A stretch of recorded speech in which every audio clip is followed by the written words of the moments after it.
कारंजा लाड येथील एका 40 वर्षीय युवकाचा कोरोना अहवाल पॉझिटिव्ह आल्यामुळे सदर युवकास कारंजा उपजिल्हा रुग्णालयातील कोविड सेंटरमध्ये दाखल करण्यात आले।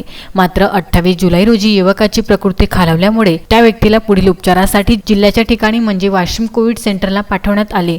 परंतु 29 जुलै रोजी त्या कोरोनाबाधित रुग्णाने वाशिम कोविड सेंटरमधून पलायन केले। घडलेल्या प्रकरणाने प्रशासनात खळबळ उडाली। सदर व्यक्तीची शोध मोहीम सुरू असतानाच 30 जुलै रोजी कारंजा शहर पोलिसांचा शोध मोहिमेला यश मिळाले।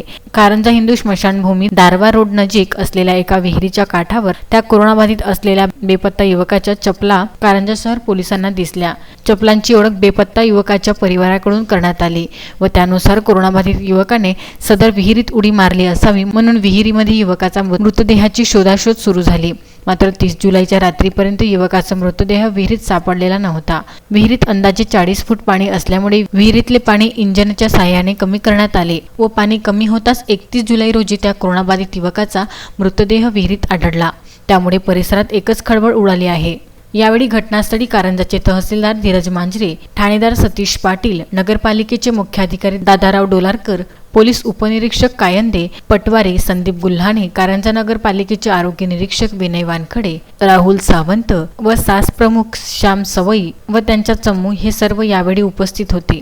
मात्र या सर्व घटनेने वाशिम जिल्हा सामान्य रुग्णालयाच्या कारभारावर प्रश्नचिन्ह निर्माण झाले आहे। एक कोरोनाबाधित रुग्ण व्यक्ती वाशिम कोविड सेंटरमधून कसा काय पसार होऊ शकतो असा सवाल मृतकाचे नातेवाईक करत आहे। यावेळी मृतकाच्या परिवारातील व्यक्तींनी कारंजा पालिकेच्या कारभारावर सुद्धा प्रश्नचिन्ह निर्माण केले आहे। त्यांच्या म्हणण्यानुसार प्रशासन कोरोना संक्रमणाशी मागील 4 महिन्यापासून लढत असताना सुद्धा कारंजा नगर पालिकेजवळ कोरोना संक्रमणामुळे येणाऱ्या संकटाशी लढण्यासाठी योग्य यंत्रणा अद्यापही नाही। आज प्रशासनाच्या चुकीमुळे माझ्या भावाचा मृतदेह विहिरी बाहेर काढल्यानंतर 2 ते 2.5 तास अंतिम संस्काराची वाट पाहत ठेवला गेला होता।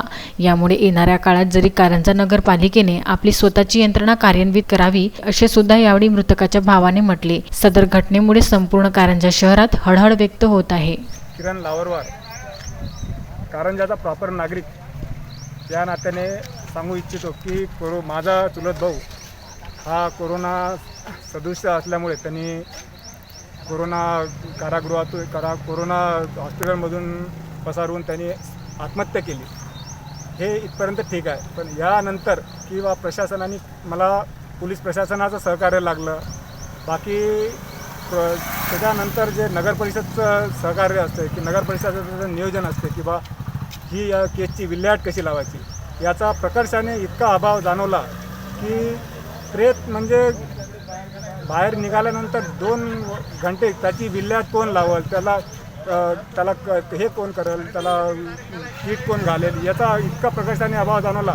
4 महिने कोरोना चालू आहे आणि विशेष म्हणजे जर असं तहसील लेवलला जर इतकं नियोजन शून्य अभाव आहे तर बाकी कोरोना बाधितांची तर खूपच दुर्दशा असू शकते असं माझं मत आहे। आणि यामध्ये प्रकर्षाने मला नगर परिषद नियोजनाचा खूपच अभाव जाणवलेला आहे। नगर परिषद खूप जबाबदार आहे याला की 2 घंटे विहिरीमधून प्रेत निघाल्यानंतर तसंच उन्हातानात प्रेत पडलेलं राहिलं आणि त्यानंतर यांनी हातपाय हलवले।